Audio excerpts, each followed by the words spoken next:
Davide di Audio Costruzioni. Oggi parliamo di AccuPhase E270. L'integratino più piccolo dell'AccuPhase, ma integratino è un po' riduttivo perché ad oggi nel 2019 ha un prezzo di listino di 6.200 euro e pesa la bellezza di 20 kg, ok? Quindi non è proprio un integratino. Prezzo abbastanza importante, ma intanto ne posso avere alcuni a un prezzo interessante, che poi mi mandate una mail così io vi dico quello che riesco a fare come prezzo, che è veramente eccellente, e in ogni caso il prezzo è rapportato a un integrato veramente di altissimo livello. Ora ve lo vado un po' a spiegare. Vi comincio a raccontare un po' le caratteristiche. Abbiamo detto di 90 watt a 8 ohm e 120 watt a 4 ohm. Parliamo, come dicevo prima, di 20 kg di peso, no? Rapporto di segnale disturbo veramente molto basso, entrate solo linear, no? Entrate anche XLR, e parliamo di un alimentatore che lo vediamo qua in mezzo, un trasformatore d'alimentazione veramente sovradimensionato, e esteticamente, color classico champagne, troviamo i suoi due V-meter molto belli. Qua troviamo la manopola delle entrate, no? E qua la manopola del volume. Sotto andiamo a vedere i tasti per bene.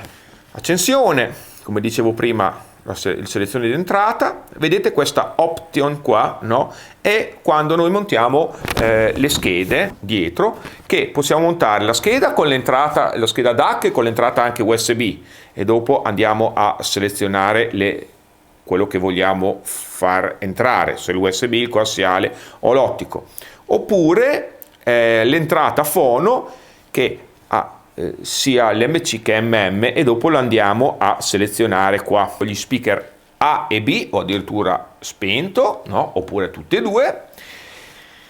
Questo è il discorso se vogliamo registrare on o off o play, no? Questo ve l'ho spiegato prima. C'è l'inversione di fase, e queste sono le regolazioni di toni che pochissimi hanno ultimamente. Praticamente io li trovo solo su Macintosh, AccuPhase e anche Luxman.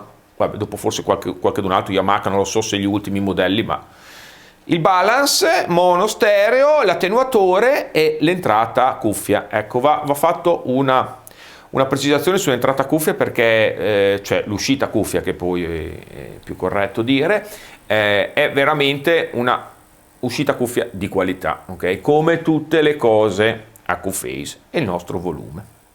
Ecco, qui vediamo il classico telecomando AccuPhase, quasi uno stile retro, perché non è veramente molto moderno, sempre color champagne, volume, input, e abbiamo tutte le nostre entrate e quant'altro. Qui abbiamo una sezione, se per caso abbiamo un CD dell'AccuPhase lo possiamo comandare. Bene,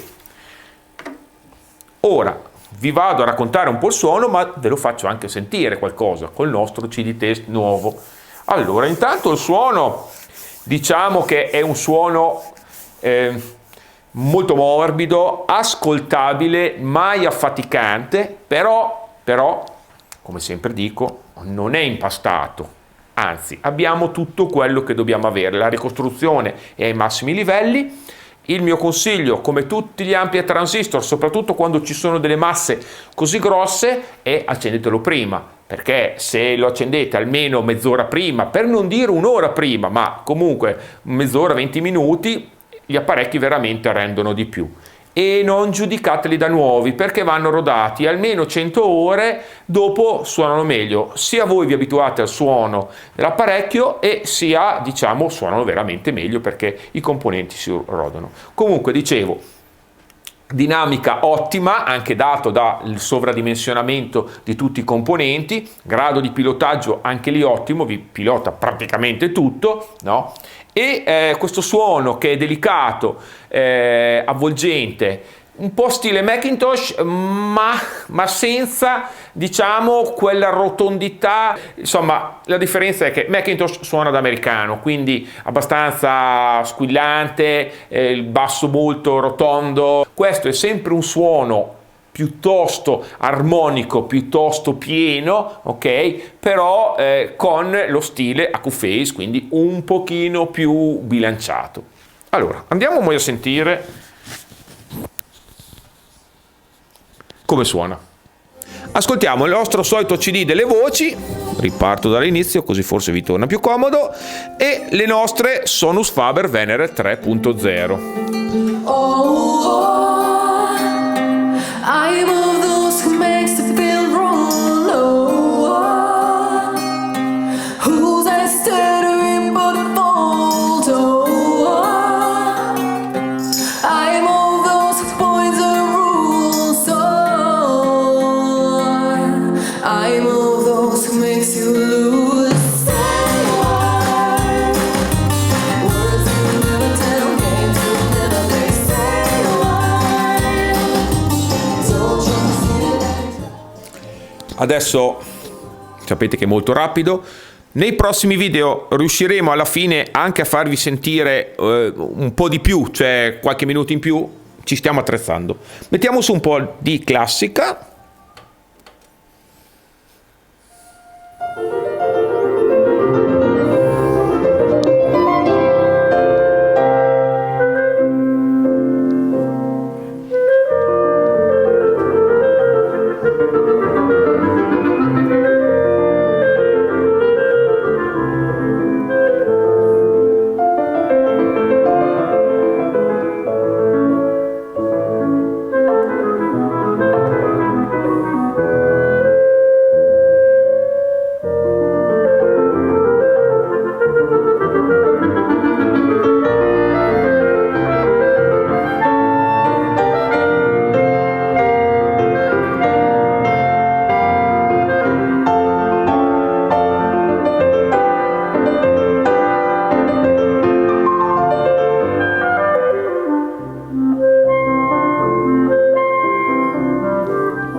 Suona veramente bene. A fare queste inquadrature faccio una fatica da bestia perché devo tenere dentro la pancia per farmi vedere magro, allora faccio veramente, vabbè, rimango senza fiato. Bene, ok, adesso lo andiamo a vedere dietro. L'apparecchio è solo linea, ok, ma AcuPhase ha un sistema particolare, ha le sue schedine che vanno inserite qui, no? E abbiamo sia il fono che il DAC, naturalmente sempre di altissima qualità. Il problema è che costicchiano parecchio, però vanno davvero bene. Dunque, partiamo con le entrate, le classiche entrate linea, tuner, CD, linea 1, linea 2, linea 3, che poi sono perfettamente identiche, solo che loro le hanno chiamate nella loro maniera. Qua abbiamo l'entrata bilanciata, ok? Vedete, gli hanno messo il tappettino perché sono super raffinati. Abbiamo il recorder, sia il play che il rec, un'entrata e un'uscita. Ecco, questo è molto comodo, abbiamo il pre-out e l'amp in, no? Quindi possiamo selezionare se vogliamo usarlo come pre o come finale, andando ad azionare il tastino davanti. Connettori per anche B-wiring, ok, oppure speaker A o speaker B, se abbiamo da mettere in due ambienti diversi. Vedete, AcuPhase non fa le banane perché proprio è tappato qua il coso, almeno penso che sia così, ma forcelle o cavo addirittura spellato. E la nostra classica vaschetta VDE, questa è sprovvista di fusibile, che lo troviamo all'interno, ma vi consiglio, se per caso vi capita qualcosa, di non andarlo a aprire, perché se l'assistenza vede che è stato aperto perdete la garanzia, e su questi apparecchi grazie all'MP c'è la garanzia di 5 anni. Allora, come sempre vi dico, a me è piaciuto da matti, spero vi sia piaciuto anche a voi. Voi direte, lo dici di tutti gli apparecchi che recensisci? Sì, però quando mi capitano degli AcuPhase e dei Macintosh sapete che io ho un debole. Come sempre, se avete bisogno di qualsiasi cosa riguardante l'iFi, www.audiocostruzioni.com, abbiamo praticamente di tutto.